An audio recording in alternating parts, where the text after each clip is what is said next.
This is Gary Atensu with CNTV, and today we're in Denver, Colorado. Once again, we're at Denver Chorale. Since 2008, this nonprofit has shared the love of music through excellent musical performance for the community here in Denver.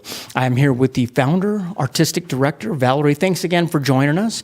Let's start off a little bit about yourself and remind our viewers how this organization came to be. Really out of a need that you felt out there in the community. What started out as flyers across the universities, across the town, flyers at your local piano bar, karaoke bar, you name it. You're finding some great talent out there. Tell us how this all began. In 2008, I had the idea to start the Denver Chorale. I went back and forth deciding if I should take on the big project, and I just remember one day driving home deciding the answer is yes, and felt so happy driving home. I invited a music mentor to lunch and picked his brain about how to start the group because he had started many groups before. And so I furiously took notes and then got the incorporation done. And our first rehearsal was in September of 2009. And I've just been very excited about this group. I love them dearly, and it's one of the best things I've ever done. That is fantastic. Let me ask you, obviously we're getting ready to go into the holiday season. Last year you did the Voices of the Season. This year we're looking at Beauty and Light. Tell me what the community is going to experience here. In Beauty and Light, we are bringing to life certain excerpts from the beloved opera Amal and the Night Visitors in collaboration with some Denver School of the Arts students. And besides that, we have some wonderful arrangements of traditional Christmas songs, with some with kind of a new twist.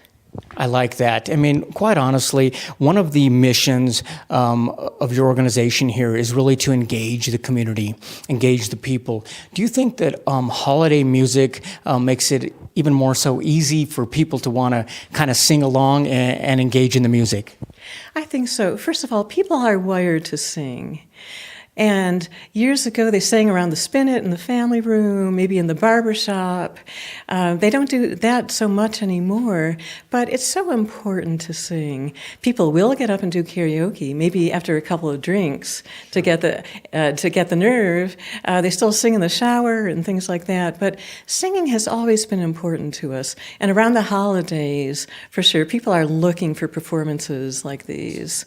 I think so, because as we experience the holiday music itself makes us stop, I think, really in the moment and kind of enjoy life a little bit. But not only that, we kind of think back to our growing up, raising our kids, holiday music. Do you kind of think there's a lot of memories that are involved as people sit out in the audience and experience? I think so, and interesting that you mentioned that because even the opera itself, Amal and the Night Visitors, was Menotti's, it incorporated some of Menotti's favorite characters from his childhood during Christmas, so I thought I would just bring that up. The Three Kings were really his favorite, and you hear the Three Kings in this program. And yeah, I think that's really true. The music really brings back memories for people. I think so. It's kind of cool for my kids to experience opera in that way, something they don't experience every day. I understand that was the opera that was the first one ever introduced on TV as well, which is kind of neat. Yes, that's right. Let me ask you, some of the talent that you're able to find out there, be it flyers or people coming in, wanting to be involved, tell me who is some of the new talent coming in? We have some old talent, new talent. Who's going to be headlining the show coming up this season? I'd like for our members to have a lot of solos. And rather than there being one or two people who always get the solos, we're featuring many, many people. That's what's special about this group to me, that each person is very important. And in addition to that, we have people singing some solos and duets and trios in the concert. It's going to be a little bit of everything. What I like about it, like you said, this is an adult group, and so everybody gets involved, everybody is able to spread out, and really you're able to kind of celebrate each person's talents out there.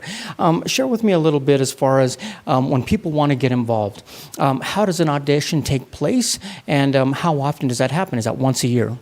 You have only to get on our website, www.denverchorale.org, and contact me, and I will get right back to you. Excellent. The audition itself, does it take quite a bit of time? Who is that done in front of? And how do you determine who makes it in? It's done at my home. It takes about 15 minutes, and it's really pretty easy. The interesting thing is most people are really nervous about an audition because that's kind of how auditions are. But I'd like to really try to put people at ease. And I find that so many people are afraid to audition because they hear our recordings and they think they're not good enough. And I'm always saying, you are good enough, come audition. So I don't want to scare anybody away, especially if somebody has sung in college or high school, then they know what it's about. Absolutely. And we're the group for them. Absolutely. I mean, we were back out here in 2015. Since then, you've provided some great performances throughout the year. You've done the Shades of Love, Fire and Ice. Tell me how those events that took place, how did the public embrace those? How did those go along? We have sold-out audiences, and we're really excited about that. I have a wonderful board with some wonderful marketers, and so our audiences have increased really year after year. I mean, with obviously the holiday music is something people want to sing along with. The upcoming show you have, it sounds like it's going to be second nature to sing along with that. We're talking about Billboard toppers, showstoppers. Tell me about that show and what it's going to entail.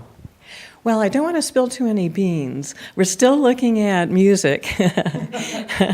And so, it'll be top hits. That's all I'm going to say right now. I would like to say something else that is not on our website yet. One of our main fundraisers is what we call a cabaret, and that theme will be Make 'em Laugh. So, and not only hilarious music, but also music that brings about enjoyment and joy to people. It's not on the website yet because it hasn't been scheduled. Why it's not scheduled is a story that's not very interesting. But if they pay attention to the website, that'll show very soon. Wonderful. I mean, obviously, this became a passion for you. You now have a group of people that it has to be pretty exciting for you to see some of this evolve as it has. You've got people who want to share the music out there.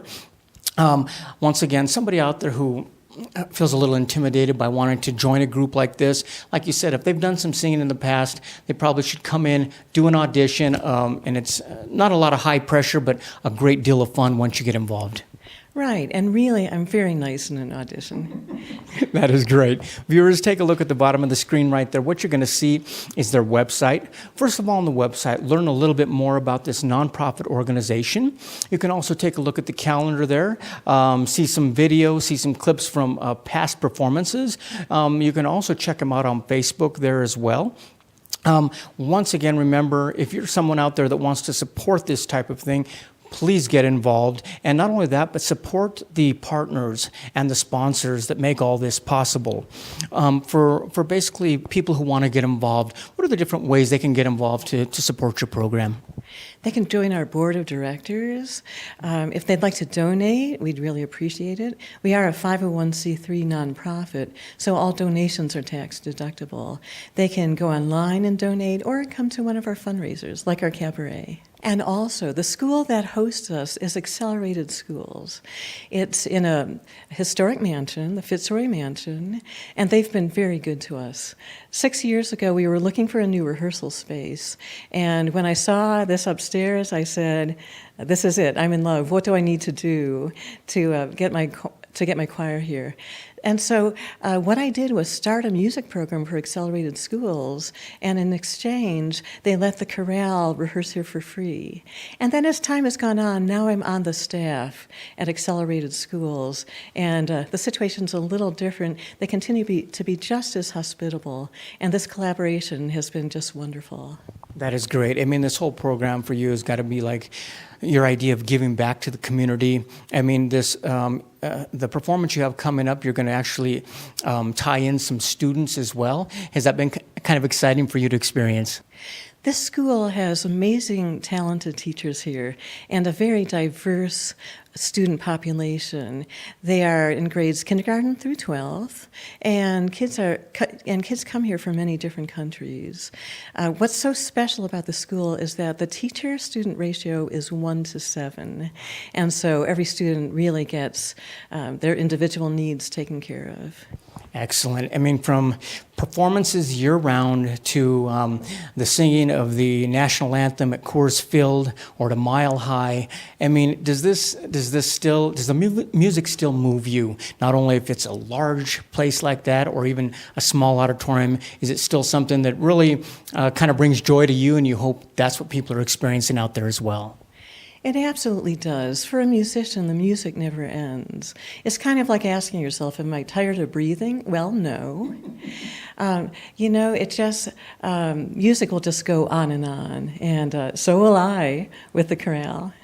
Excellent. Last time, viewers, take a look at the bottom of the screen right there. Once again, you're going to see the performances right there throughout the year. Check them out on Facebook, like them there. They'll let you know basically when auditions are taking place. Like she said, it's pretty much year-round, so if you'd like to be involved, makes it real easy to do that.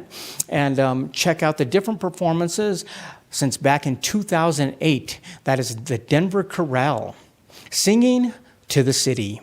This is Gary Atensu with CNTV, and if you don't know, now you know.